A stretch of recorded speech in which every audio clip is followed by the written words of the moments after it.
CM Revanth Reddy, TPCC chief Mahesh Kumar Goud, Telangana రాష్ట్ర incharge Meenakshi Natarajan, Adilabad assembly incharge Kandi Srinivasa Reddy ఆదేశాలతో ఆదిలాబాద్ నియోజకవర్గ వ్యాప్తంగా జై బాపు, జై భీమ్, జై సంవిధాన్ నినాదాలతో పల్లెలు మారుమ్రోగుతున్నాయి.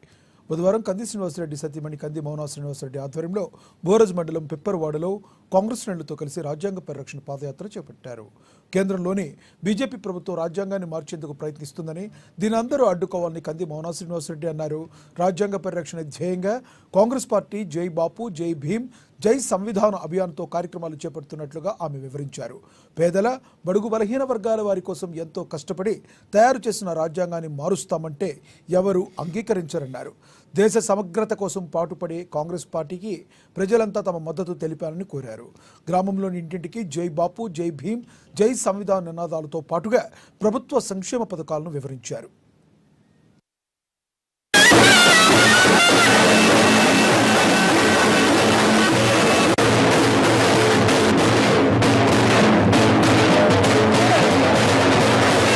జై సంవిధాన్ అనే కార్యక్రమానికి ఇచ్చేసినటువంటి పెద్దలు సాయి మౌనారెడ్డి గారు అందరికీ మా యొక్క ధన్యవాదాలు.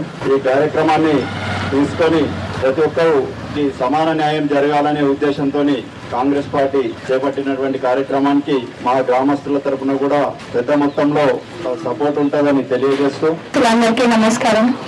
ఈరోజు జై బాపు, జై భీమ్, జై సంవిధాన్ అనే ఈ కార్యక్రమం ఎందుకు చేసుకుంటున్నామంటే, మరి మన రాజ్యాంగాన్ని మారుద్దామని గత 15 సంవత్సరాలుగా బీజేపీ పార్టీ మన నిలుతుంది.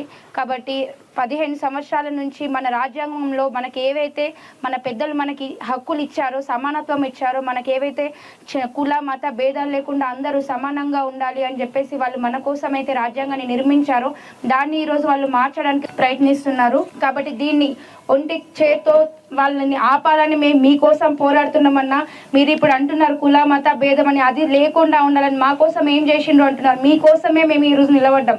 ఓసీలకి అన్నీ ఉన్నాయి, మాకు భూములు ఉన్నాయి, అవన్నీ ఉన్నాయి. భూములు లేని వాళ్ళ పరిస్థితి ఏంటి? ఆ పిల్లల చదువుల పరిస్థితి ఏమిటి? ఇవాళ రాజ్యాంగం మారుస్తే మీ పిల్లలకి చదువులు వచ్చేది పోతే, రిజర్వేషన్లు పోతే రిజర్వేషన్ తీసేయాలి అని చెప్పేసి వాళ్ళు రాజ్యాంగం మారుద్దాం అంటున్నారు. మన రాజ్యాంగం ఆ రోజు ఇట్లా ఏదో తూతు మంత్రంగా నిర్మించలేదన్న. 300 మంది దగ్గర 90 కులాల నుంచి కొందరిని బాగా తెలిసిన వాళ్ళందరినీ తీసుకొచ్చి 300 మంది 4 సంవత్సరాలు కూర్చొని నిర్మించిండు మన రాజ్యాంగంని. అంటే ఇవాళ ఎస్సీ కానీ ఎస్టీ కానీ వీళ్ళకి భూములు లేవు, వీళ్ళ పిల్లలు ఎట్లా చదువుకోవాలి? పై కుల వాళ్ళే చదువుకుంటే ఎట్లా? అందరూ చదువుకోవాలి, అందరికీ న్యాయం జరగాలి, అందరికీ సమానత్వం ఉండాలి అని చెప్పేసి ఆ రోజు మన కోసం నిర్మించింది ఈ రాజ్యాంగాన్ని. ఈరోజు అలాంటి ఒక రాజ్యాంగాన్ని మార్చేసి వాళ్ళ పార్టీ పరంగా వాళ్ళ సొంత లాభాల కోసం వాళ్ళు ఇప్పుడు ఈ మార్పులు చేద్దాం అనుకుంటున్నారు. మీ అందరి కోసం మేము ఈరోజు నిలబడి రాజ్యాంగాన్ని మార్చొద్దు. ఎందుకంటే ఇంకా సమానత్వం అనేది రాలేదు. మన పిల్లలు ఎందరో ఇంకా చదువుకోవాలి, ఎంతో పైకి ఎదగాలి. మీరు మాతోటి సమానంగా రావాలి. అందరం మీరు మేము అనే కుల మత భేదం లేకుండా అందరం సమానము అనేది వచ్చిన రోజు మనం రిజర్వేషన్లు తీసేద్దామా ఉంచుదామా అనేది